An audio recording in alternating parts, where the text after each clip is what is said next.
जय गुरु जी। नारद जी का शिव तीर्थों में भ्रमण, शिव गणों को शापोद्धार की बात बताना तथा ब्रह्मलोक में जाकर ब्रह्मा जी से शिव तत्व के विषय में प्रश्न करना।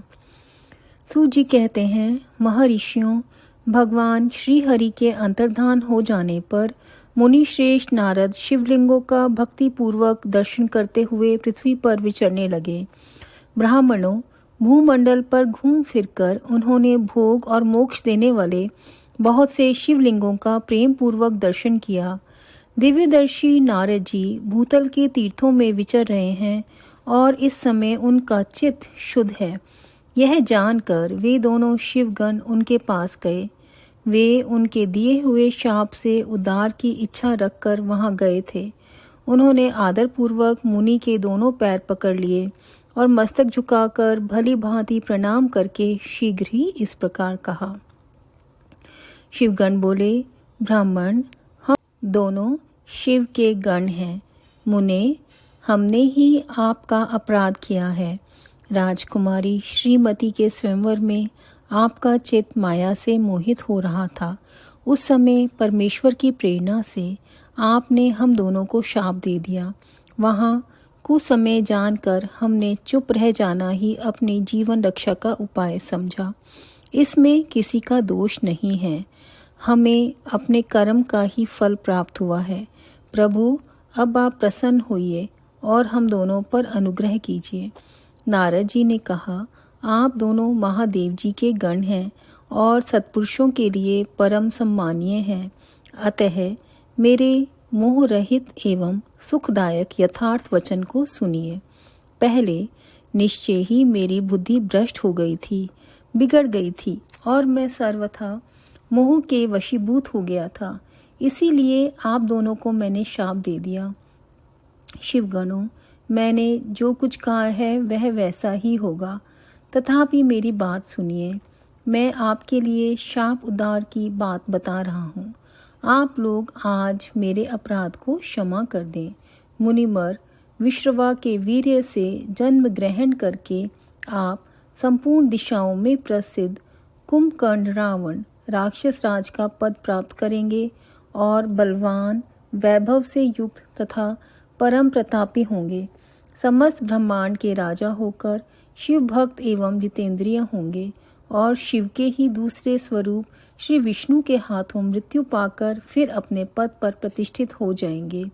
सूत जी कहते हैं, महर्षियों, महात्मा नारद मुनि की यह बात सुनकर वे दोनों शिवगण प्रसन्न हो सानंद अपने स्थान को लौट गए। श्री नारद जी भी अत्यंत आनंदित हो अनन्य भाव से भगवान शिव का ध्यान तथा शिव तीर्थों का दर्शन करते हुए बारंबार भूमंडल में विचरने लगे। अंत में वे सबके ऊपर विराजमान शिव प्रिया काशीपुरी में गए, जो शिव स्वरूपिणी एवं शिव को सुख देने वाली है। काशीपुरी का दर्शन करके नारद जी कृतार्थ हो गए। उन्होंने भगवान काशीनाथ का दर्शन किया और परम प्रेम एवं परमानंद से युक्त हो उनकी पूजा की। काशी का सानंद सेवन करके वे मुनि श्रेष्ठ कृतार्थता का अनुभव करने लगे और प्रेम से विवल हो उनका नमन, वर्णन तथा स्मरण करते हुए ब्रह्मलोक को गए। निरंतर शिव का स्मरण करने से उनकी बुद्धि शुद्ध हो गई थी।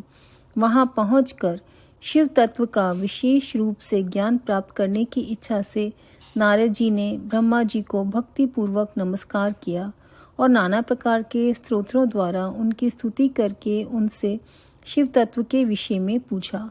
उस समय नारद जी का हृदय भगवान शंकर के प्रति भक्ति भावना से परिपूर्ण था। नारद जी बोले, ब्राह्मण, परब्रह्म परमात्मा के स्वरूप को जानने वाले पितामह जगत प्रभु, आपके कृपा प्रसाद से मैंने भगवान विष्णु के उत्तम महात्म्य का पूर्णतया ज्ञान प्राप्त किया है। भक्ति मार्ग, ज्ञान मार्ग, अत्यंत दुस्तर तपो मार्ग, दान मार्ग तथा तीर्थ मार्ग का भी वर्णन सुना है, परंतु शिव तत्व का ज्ञान मुझे अभी तक नहीं हुआ है। मैं भगवान शंकर की पूजा विधि को भी नहीं जानता। अतः प्रभु, आप क्रमशः इन विषयों को तथा भगवान शिव के विविध चरित्रों को तथा उनके स्वरूप, तत्व, प्राकट्य, विवाह, गृहस्थ्य धर्म सब मुझे बताइए। निष्पाप पितामह, ये सब बातें तथा और भी जो आवश्यक बातें हों उन सब का आपको वर्णन करना चाहिए। प्रजानाथ, शिव और शिवा के आविर्भाव एवं विवाह का प्रसंग विशेष रूप से कहिए तथा कार्तिकेय के जन्म की कथा भी मुझे सुनाइए। प्रभु, पहले बहुत लोगों से मैंने यह बातें सुनी हैं, किंतु तृप्त नहीं हो सका हूँ, इसलिए आपकी शरण में आया हूँ। आप मुझ पर कृपा कीजिए। अपने पुत्र नारद की यह बात सुनकर लोक पितामह ब्रह्मा वहाँ इस प्रकार बोले। महाप्रलय काल में केवल सद्ब्रह्मा की सत्ता का प्रतिपादन, उस निर्गुण निराकार ब्रह्म से ईश्वर मूर्ति का प्राकट्य, सदाशिव द्वारा स्वभूत रूपा शक्ति का प्रकटीकरण, उन दोनों के द्वारा उत्तम क्षेत्र का प्रादुर्भाव, शिव के वामांग से परम पुरुष का आविर्भाव तथा उनके सकाश से प्राकृत तत्वों की क्रमशः उत्पत्ति का वर्णन। ब्रह्मा जी ने कहा, ब्राह्मण देव शिरोमणे, तुम सदा समस्त जगत के उपकार में ही लगे रहते हो। तुमने लोगों के हित की कामना से यह बहुत उत्तम बात पूछी है, जिसके सुनने से संपूर्ण लोगों के समस्त पापों का क्षय हो जाता है। उस अनामय शिव तत्व का मैं तुमसे वर्णन करता हूँ। शिव तत्व का स्वरूप बड़ा ही उत्कृष्ट है। जिस समय समस्त चराचर जगत नष्ट हो गया था, सर्वत्र केवल अंधकार ही अंधकार था। ना सूर्य दिखाई देते थे, ना चंद्रमा। अन्य अन्य ग्रहों और नक्षत्रों का भी पता नहीं था। ना दिन होता था, ना रात। अग्नि, पृथ्वी, वायु और जल की भी सत्ता नहीं थी। प्रधान तत्व से रहित सूना आकाश मात्र शेष था। दूसरे किसी तेज की उपलब्धि नहीं होती थी। अदृष्ट आदि का भी अस्तित्व नहीं था। शब्द और स्पर्श भी साथ छोड़ चुके थे। गंध और रूप की भी अभिव्यक्ति नहीं होती थी। रस का भी अभाव हो गया था। दिशाओं का भी भान नहीं होता था। इस प्रकार सब और निरंतर सूची भेद्य घोर अंधकार फैला हुआ था। उस समय तत्सद ब्रह्म, इस श्रुति में जो सत सुना जाता है, एकमात्र वही शेष था। जब यह वह ऐसा जो इत्यादि रूप से निर्दिष्ट होने वाला भावात्मक जगत नहीं था, उस समय एकमात्र वह सत ही शेष था, जिसे योगी जन अपने हृदय आकाश के भीतर निरंतर देखते रहते हैं। वह सतत्व मन का विषय नहीं है। वाणी को भी वहाँ तक पहुँच नहीं होती। वह नाम तथा रूप से भी शून्य है। वह ना स्थूल है, ना कृश है, ना ह्रस्व है, ना दीर्घ और ना लघु है, ना गुरु। उसमें ना कभी वृद्धि होती है, ना ह्रास। श्रुति भी उसके विषय में चकित भाव से है, इतना ही कहती है, अर्थात उसकी सत्ता मात्र का ही निरूपण कर पाती है। उसका कोई विशेष विवरण देने में असमर्थ हो जाती है।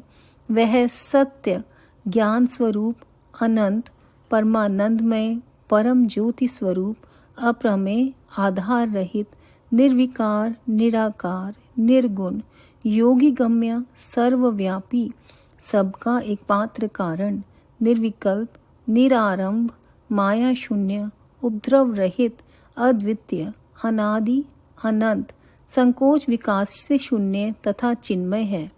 जिस परब्रह्म के विषय में ज्ञान और अज्ञान से पूर्ण उक्तियों द्वारा इस प्रकार ऊपर बताए अनुसार विकल्प किए जाते हैं, उसके कुछ काल के बाद सृष्टि का समय आने पर द्वितीय की इच्छा प्रकट की। उसके भीतर एक से अनेक होने का संकल्प उदित हुआ। तब उस निराकार परमात्मा ने अपनी लीला शक्ति से अपने लिए मूर्ति आकार की कल्पना की। वह मूर्ति संपूर्ण ऐश्वर्य गुणों से संपन्न, सर्वज्ञानमयी, शुभ स्वरूपा, सर्वव्यापिनी, सर्वरूपा, सर्वदर्शिनी, सर्वकारिणी, सबकी एकमात्र वंदनीय, सर्ववाद्या, सब कुछ देने वाली और संपूर्ण संस्कृतियों का केंद्र थी। उस शुद्धि स्वरूपिणी ईश्वर मूर्ति की कल्पना करके वह अद्वितीय, अनादि, अनंत, सर्व प्रकाशक, चिन्मय, सर्वव्यापी और अविनाशी पर ब्रह्म अंतर्हित हो गया।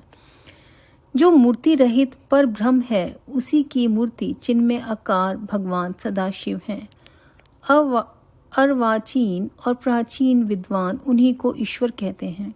उस समय एकाकी रहकर स्वेच्छानुसार विहार करने वाले उन सदाशिव ने अपने विग्रह से स्वयं ही एक स्वरूप भूता सृष्टि की शक्ति की सृष्टि की, जो उनके अपने श्री अंग से कभी अलग होने वाली नहीं थी। उस पराशक्ति को प्रधान, प्रकृति, गुणवती, माया, बुद्धि तत्व की जननी तथा विकार रहित बताया गया है। वह शक्ति अंबिका कही गई है। उसी को प्रकृति, सर्वेश्वरी, त्रिदेव जननी, नित्या और मूल कारण भी कहते हैं। सदाशिव द्वारा प्रकट की गई उस शक्ति के 8 भुजाएं हैं। उस शुभ लक्षणा देवी के मुख की शोभा विचित्र है। वह अकेली ही अपने मुखमंडल में सदा 1 सहस्त्र चंद्रमाओं की कांति धारण करती हैं। नाना प्रकार के आभूषण उसके श्री अंगों की शोभा बढ़ाते हैं। वह देवी नाना प्रकार की गतियों से संपन्न है और अनेक प्रकार के अस्त्र शस्त्र धारण करती हैं। उसके खुले हुए नेत्र खिले हुए कमल के समान जान पड़ते हैं। वह अचिंत्य तेज से जगमगाती हैं। वह सबकी योगिनी है और सदा उद्यमशाली रहती हैं। एकाकी होने पर भी वह माया संयोग वशात अनेक हो जाती हैं। वे जो सदा शिव हैं उन्हें परम पुरुष, ईश्वर, शिव, शंभु और महेश्वर कहते हैं। वे अपने मस्तक पर आकाश गंगा को धारण करते हैं। उनके भाल देश में चंद्रमा शोभा पाते हैं। उनके 5 मुख हैं और प्रत्येक मुख में 3-3 नेत्र हैं। उनका चित्त सदा प्रसन्न रहता है। वे 10 भुजाओं से युक्त और त्रिशूलधारी हैं। उनके श्री अंगों की प्रभा कर्पूर के समान श्वेत गौर है। वे अपने सारे अंगों में भस्म रहते हैं। वह काल रूपी ब्रह्म ने एक ही समय शक्ति के नाथ शिवलोक नामक क्षेत्र का निर्माण किया था। उस उत्तम क्षेत्र को ही काशी कहते हैं। वह परम निर्वाण या मोक्ष का स्थान है जो सबके ऊपर विराजमान है। वे प्रिया, प्रियतम रूप शक्ति और शिव जो परमानंद स्वरूप हैं, उस मनोरम क्षेत्र में नित्य निवास करते हैं। काशीपुरी परमानंद रूपिणी है। मुने, शिव और शिवा ने प्रलय काल में भी कभी उस क्षेत्र को अपने सानिध्य से मुक्त नहीं किया है। इसलिए विद्वान पुरुष उसे अविमुक्त क्षेत्र के नाम से भी जानते हैं। वह क्षेत्र आनंद का हेतु है। इसलिए पिनाकधारी शिव ने पहले उसका नाम आनंद वन रखा था। उसके बाद वह अविमुक्त के नाम से प्रसिद्ध हुआ। देव ऋषि एक समय उस आनंद वन में रमन करते हुए शिवा और शिव के मन में यह इच्छा हुई कि किसी दूसरे पुरुष की भी सृष्टि करनी चाहिए, जिस पर यह सृष्टि संचालन का महान भार रखकर हम दोनों केवल काशी में रहकर इच्छा अनुसार विचरें और निर्वाण धारण करें। वही पुरुष हमारे अनुग्रह से सदा सबकी सृष्टि करे, पालन करे और वही अंत में सबका संहार भी करे। यह चित्त एक समुद्र के समान है। इसमें चिंता की उताल तरंगे उठ उठकर इसे चंचल बनाए रहती हैं। इसमें सत्व गुण रूपी रत्न, तमोगुण रूपी ग्रह और रजोगुण रूपी मूंगे भरे हुए हैं। इस विशाल चित्त समुद्र को संकुचित करके हम दोनों उस पुरुष के प्रसाद से आनंद कानन काशी में सुखपूर्वक निवास करें। यह आनंद वन वह स्थान है जहाँ हमारी मनोवृत्ति सब ओर से सिमट कर इसी में लगी हुई है तथा जिसके बाहर का जगत चिंता से आतुर प्रतीत होता है। ऐसा निश्चय करके शक्ति सहित सर्वव्यापी परमेश्वर शिव ने अपने वाम भाग के 10वें अंग पर अमृत मल दिया। फिर तो वहां से एक पुरुष प्रकट हुआ जो तीनों लोकों में सबसे अधिक सुंदर था। वह शांत था, उसमें सत्व गुण की अधिकता थी तथा वह गंभीरता का अथाह सागर था। मुने, क्षमा नामक गुण से युक्त उस पुरुष के लिए ढूंढने पर भी कहीं कोई उपमा नहीं मिलती थी। उसकी कांति इंद्रनील मणि के समान श्याम थी। उसके अंग अंग से दिव्य शोभा छिटक रही थी और नेत्र प्रफुल्ल कमल के समान शोभा पा रहे थे। श्री अंगों पर सुवर्ण की सी कांति वाले 2 सुंदर रेशमी पीतांबर शोभा दे रहे थे। किसी से भी पराजित ना होने वाला वह वीर पुरुष अपने प्रचंड भुजदंडों से सुशोभित हो रहा था। तदंतर उस पुरुष ने परमेश्वर शिव को प्रणाम करके कहा, स्वामी, मेरा नाम निश्चित कीजिए और काम बताइए। उस पुरुष की यह बात सुनकर महेश्वर भगवान शंकर हंसते हुए मेघ के समान गंभीर वाणी में उससे बोले। शिव ने कहा, वत्स, व्यापक होने के कारण तुम्हारा विष्णु नाम विख्यात हुआ। इसके सिवा और भी बहुत से नाम होंगे जो भक्तों को सुख देने वाले होंगे। तुम सुस्थिर उत्तम तप करो, क्योंकि वही समस्त कार्यों का साधन है। ऐसा कहकर भगवान शिव ने श्वास मार्ग से श्री विष्णु को वेदों का ज्ञान प्रदान किया। तदंतर अपनी महिमा से कभी च्युत न होने वाले श्री हरि भगवान शिव को प्रणाम करके बड़ी भारी तपस्या करने लगे और शक्ति सहित परमेश्वर शिव भी पार्षद गणों के साथ वहां से अदृश्य हो गए। भगवान विष्णु ने सुदीर्घ काल तक बड़ी कठोर तपस्या की। तपस्या के परिश्रम से युक्त भगवान विष्णु के अंगों से नाना प्रकार की जलधाराएं निकलने लगी। यह सब भगवान शिव की माया से ही संभव हुआ। महामुने, उस जल से सारा सूना आकाश व्याप्त हो गया। वह ब्रह्म रूप जल अपने स्पर्श मात्र से सब पापों का नाश करने वाला सिद्ध हुआ। उस समय थके हुए परम पुरुष विष्णु ने स्वयं उस जल में शयन किया। वे दीर्घ काल तक बड़ी प्रसन्नता के साथ उसमें रहे। नार अर्थात जल में शयन करने के कारण ही उनका नारायण यह श्रुति सम्मत नाम प्रसिद्ध हुआ। उस समय उन परम पुरुष नारायण के सिवा दूसरी कोई प्राकृत वस्तु नहीं थी। उसके बाद ही उन महात्मा नारायण देव से यथा समय सभी तत्व प्रकट हुए। महामते विद्वन, मैं उन तत्वों की उत्पत्ति का प्रकार बता रहा हूँ, सुनो। प्रकृति से महत तत्व प्रकट हुआ और महतत्व से तीनों गुण। इन गुणों के भेद से ही त्रिविध अहंकार की उत्पत्ति हुई। अहंकार से 5 तन्मात्रा हुई और उन तन्मात्राओं से 5 भूत प्रकट हुए। उसी समय ज्ञानेंद्रियों और कर्मेंद्रियों का भी प्रादुर्भाव हुआ। मुनि श्रेष्ठ, इस प्रकार मैंने तुम्हें तत्वों की संख्या बताई है। इनमें से पुरुष को छोड़कर सारे तत्व प्रकृति से प्रकट हुए हैं, इसलिए सब के सब जड़ हैं। तत्वों की संख्या 24 है। उस समय एकाकार हुए 24 तत्वों को ग्रहण करके वे परम पुरुष नारायण भगवान शिव की इच्छा से ब्रह्म रूप जल में सो गए। जय गुरु जी। अध्याय 5 एवं 6। ओम नमः शिवाय। शिवजी सदा सहाय।